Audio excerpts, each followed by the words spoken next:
Burlington's Mayor Miro Weinberger joined police this afternoon to announce new plans on managing public safety and, of course, gun violence downtown.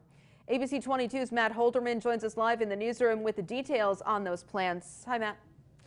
Hi, Lauren. Well, Mayor Weinberger announced 16 new initiatives that he hopes will advance Burlington's public safety and police department. And some of the more significant of those initiatives include a new task force to prevent gun violence and asking the state to take further action on firearms policies.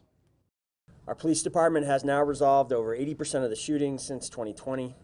And the rate of new shootings has significantly slowed. While Burlington's mayor made sure to point out there's only been one new gunfire incident in the Queen City since October 2nd of last year, he says the city still has a lot of work to do to make sure 2023 isn't a repeat of 2022, one of the most violent years in Burlington history. Public safety remains a top concern of Burlington residents, workers, and visitors, and we still have much to do to ensure that our recent progress continues. Because of that, Weinberger announced new priorities to end gun violence, including a task force of community leaders that will discuss the best solutions to solve Burlington's problem. On top of that, Weinberger called on Vermont's governor and legislature to impose new statewide gun laws, including a safe firearms storage requirement, prohibiting guns in bars and restaurants, and making reckless endangerment with a firearm a felony. Of the last 17 crime guns retrieved by the Burlington police, 6 were stolen from unsecured locations, including vehicles.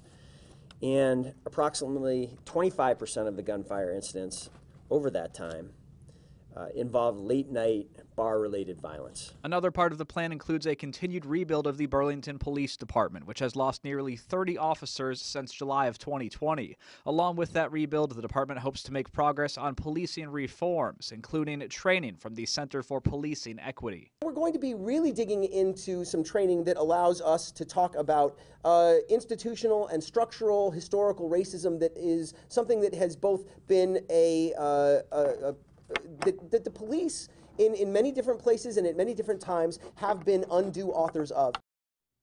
And there are plenty more layers to these new initiatives, including an increased presence of Vermont State Police and other officers downtown. I'll have plenty more details coming up later tonight on ABC 22 News at 11. Live in the newsroom, Matt Holderman, ABC 22 News.